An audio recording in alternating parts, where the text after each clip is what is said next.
თავი დაგვანებიო, წადი შესახშიო და მობილში აღარ გამოხვიდეო. ჯოხი გამისრიალდა და ტალახში ჩავარდი. ბავშვებმა კიდე ჩემზე დაიწყეს ცილი რომ ვერ დადისო და რაღაცაო.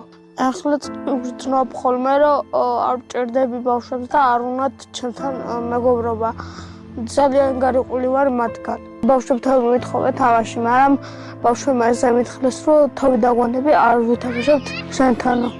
უბნის ბავშვები რომ დამცინან, ამის გულისთვის ვტირი ხოლმე.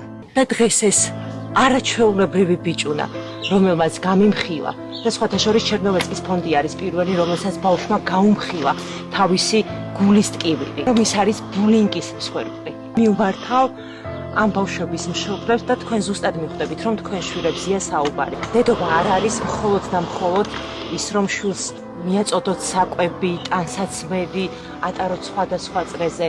პირველ რიგში, რაც მშობლის ვალდებულება არის, ეს არის ის, რომ უნდა აღზარდოთ ადამიანად.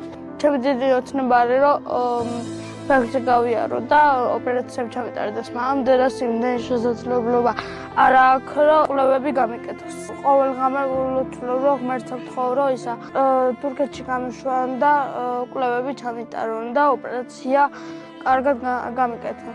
სახლით ჩემი არ არის, მაქვს პერიოდი, როცა არ მაქვს საჭმელი, წამლის ფული არა მაქვს. მე პირველი ჯგუფის ინვალიდი ვარ, ჩემი შვილიც პირველი ჯგუფის ინვალიდი არის, გაჭირვებაში ვცხოვრობთ და კიდევ სოციალური მოგვეხსნეს.